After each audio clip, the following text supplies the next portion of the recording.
직장의 기준을 세우고 제가 이력서를 막 넣으려고 하는데 기준을 뭘로 삼아야 될지 모르겠어요. 그 기준 딱 정해드릴게요.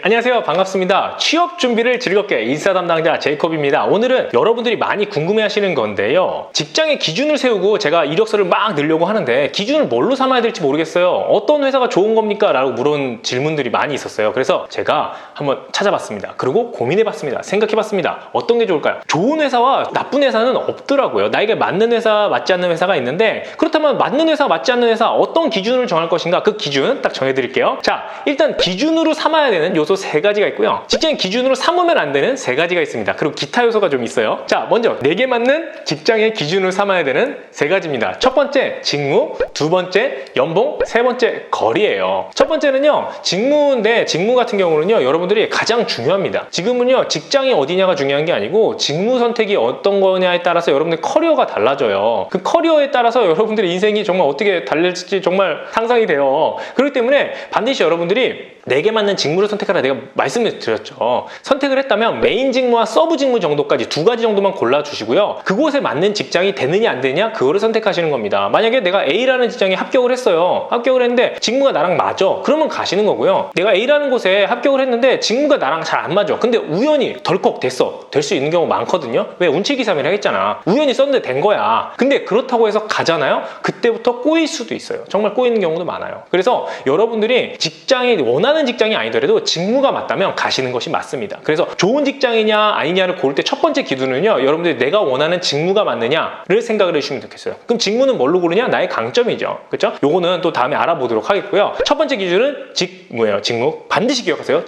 직무가 안 맞으면 여러분 그때부터 지옥이 시작된다. 그렇죠?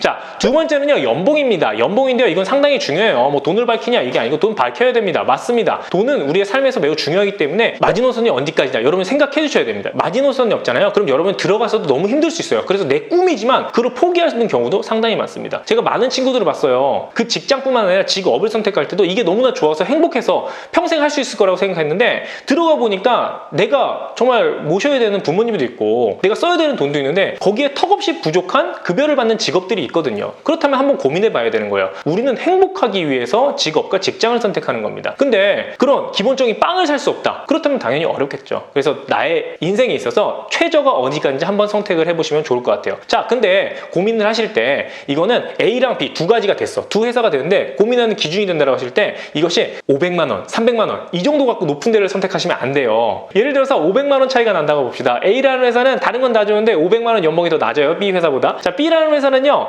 다른 것들은 다 별론데 A 회사보다 연봉 500만 원이 높아. 그래서 나는 연봉이 중요하니까 500만 원 더 높은 B라는 회사를 가겠다? 이러시면 안 된다는 거예요. 아시겠죠? 왜 그럴까요? 500만 원 생각해보면 연봉 500만 원이잖아요. 세금 다 제하고 나서 1년에 한 달로 계산하면 한 30 얼마 좀 차이 나거든요. 근데 한 달에 30 얼마는요, 여러분들 그것을 더 많이 받는다고 해서 내 삶이 드라마틱하게 뭔가 변화가 생기거나 바뀌지 않습니다. 똑같아요. 큰 차이가 나지 않습니다. 그렇기 때문에 그 정도는요, 오히려 연봉이 조금 낮더라도 다른 것들이 맞는 회사를 가는 게 조금 나을 것 같아요. 우리가 그 한 달에 30만 원 잘 생각해봐요. 그죠? 술을 마시고 내가 쏠게 이거만 안 해도 되거든요. 오늘은 내가 쏜다 이거만 안 해도 돼. 다른 곳에서도 충분히 아낄 수 있기 때문에 이런 것들 고민하시지 않았으면 좋겠어요. 이거를 고민해서 내가 연봉 조금 더 많은 데 갔다가 다른 걸 더 잃을 수도 있습니다. 아시겠죠? 그래서 연봉의 기준을 삼을 때는요, 마지노선만 정해놓으시고요, 조금 더 높은 곳에 가고 싶다면 그게 얼마나 큰 유익을 줄 수 있을까, 여기까지 한번 고민해 보시면 좋을 것 같습니다. 자, 세 번째는요, 거리입니다. 이 거리는요, 우리 통근 시간도 거리가 되지만 내가 지방으로 갈 수 있는가, 이것까지 한번 고려를 해보시는 게 좋을 것 같아요. 조금 있으면 공채가 시작되잖아요. 공채가 시작됐을 때 미리 정해두셔야 돼요. 내가 지방에 근무하는 거 가능한가? 아닌가? 생각해 보셔야 됩니다. 예를 들어서 백화점 산업 같은 경우는요, 처음에 내가 서울에 있지만요, 언젠가 한 번쯤은 지방에 갈 수밖에 없어요. 그렇다면 그쪽에 지원하는 게 맞을까? 이것도 한번 고민해 보셔야 되고요. 공기업도 마찬가지예요. 지방으로 내려갈 수도 있습니다. 서울에 있는 공기업도요, 갑자기 균형 발전을 통해서 본사가 이전되기도 합니다. 이런 상황들이 발생했을 때 내가 지방에 가는 것이 가능한가? 이것도 한번 고민해 보시면 좋을 것 같아요. 기준으로 삼을 만한 명확한 이유가 되기도 합니다. 통근 시간 이야기 해볼까요? 통근 시간 몇 시간 시간까지 내가 가능할 것인가, 이런 기준도 한번 생각해 보면 좋아요. 저 같은 경우는요, 이동하는 시간을 나름 책을 읽거나 다른 거를 생각하거나 뭐 이런 시간을 좋아해요. 그래서 지하철로 1시간 반, 2시간 가는 것도 그리 나쁘지 않았어요. 근데 이것이 되게 힘들어하고 어려워하시는 분들 있잖아요. 그렇다면 어느 정도 거리까지 가능할 것인가 기준으로 삼을만 합니다. 너무 멀면 정말 지치거든요. 집에 돌아왔는데, 칼퇴해서 집에 돌아왔는데 9시야. 지쳐, 힘들어. 그러면 안 되는 거죠. 근데 생각보다 그런 곳이 있다. 그렇죠? 그래서 여러분들이 기준으로 삼아야 되는 건 3가지 뭐다? 첫 번째 직무, 두 번째 연봉, 세 번째 거리. 이 3가지는 반드시 여러분들이 나의 기준을 성립하시고요. 어디까지 가능하겠다 체킹을 해두시면 좋을 것 같아요. 자, 여기 이어집니다. 절대 여러분들이 기준으로 삼으면 안 되는 3가지가 있습니다. 첫 번째 복지고요. 두 번째 야근 여부고요. 세 번째 조직 문화예요. 이 3가지는요 절대 여러분들이 기준으로 삼으시면 안 돼요. 자, 복지부터 알아볼게요. 복지는요, 여러분들이 복지가 좋냐 안 좋냐 이것도 기준으로 삼기가 매우 애매해요. 뭐가 좋은 거죠, 복지가? 그리고 뭐 C5 그룹 같은 경우 복지가 매우 좋다고 그러죠. 복지 포인트만 다 모아도 연봉이 나온다, 뭐 이런 얘기가 있잖아요. 할인받는 금액만 따져도 매우 좋다고 하잖아요. 근데 여러분들이 대기업 들어가 보시면 알겠지만 그렇게 할인받아서 초반에 돈 쓰는 것들 있죠. 이거는 1년이면 다 끝나요. 그 다음에 그렇게 돈을 안 씁니다. 할인 혜택을 그렇게 많이 받지 않는 거거든요. 초반에는요, 신입사원들끼리 막 서로 쉐어도 해요. 너 어디 들어갔지? 대기업 들어가는 애들끼리 카드 쉐어도 하고요. 막 돈 쓰기 바빠요. 하지만 1년 뒤에는 안 그런다. 그런 거 다 없어져요. 그래서 복지는 그걸 생각할 필요는 없어요. 그것 때문에 직장을 바꾼다? 안 돼요. 그거 안 됩니다. 그리고 또 이런 거 고민하시는 분 있어요. A, B 두 개 회사가 됐는데 기준이 A라는 회사는 자녀 학자금 대출이 나온다는 거야. 근데 B라는 회사는 자녀 학자금 대출이 없대요. 잘 생각해봐. 내가 자녀가 학자금 대출을 받으려면 지금 당장 나도 20년이야. 그쵸? 그 회사 20년 동안 다닐 건가요? 내가 안 다닐 확률이 거의 99%다. 우리는 입사를 한 번 하지만 최소한 이직을 2번 합니다. 그 회사의 자녀 학자금 여부를 결정하는 건 지금 할 때가 아니에요. 나중에 자녀가 있을 때, 나중에 고민하는 거고, 지금은 자녀 학자금 여부, 먼 미래에 뭐 정년 모장 뭐 이런 것들 있잖아요. 이거는 나중에 고민하는 일이지 지금 할 게 전혀 아닙니다. 여러분들이 막 가끔은 뭐 안정성 있는 회사를 가겠다, 철밥돈이 회사를 가겠다 뭐 이렇게 하시는데요. 생각보다 우리는 회사가 나를 자를 확률보다 내가 회사를 먼저 나올 확률이 더 높다. 이거 기억해 주세요. 이거에 대해서 나중에 또 한 번 더 달아봤으면 좋겠어요. 자, 두 번째입니다. 두 번째는요, 야근 여부를 갖고 많이 물어봐요. 야근을 많이 한대요, 야근을 조금 한대요, 이렇게 얘기하는데요. 사실 야근 여부는요, 회사가 결정하는 게 아니에요. 일반적인 전체 그런 분위기는 있지만요, 사실 회사보다 직무예요. 내가 어떤 직무로 입사하느냐에 따라서 야근이 많고 적음이 대부분 결정납니다. 야근이 진짜 많은 직무는요, 어느 회사나 대부분 많아요. 야근이 많은 직무인데 나는 야근이 없는 회사 같다? 그게 소수인 거고요. 대부분 비슷해요. 야근이 원래 없는 직무는 대부분 없어요. 이건 직무별로 구분하는 거지 회사별로 구분하는 게 아니기 때문에 여러분들 기준을 삼을 수가 없습니다. 자, 여기서 약간 꿀팁인데, 내가 모든 직무가 야근이 많아요 적어요 알려줄 수 없잖아요. 여러분들이 딱 생각할 때 직관적으로 알 수 있는 지표가 있어요. 뭐냐면 이 직무가 어떠한 답을 명확하게 내는 직무다 라고 하면 야근이 적어요.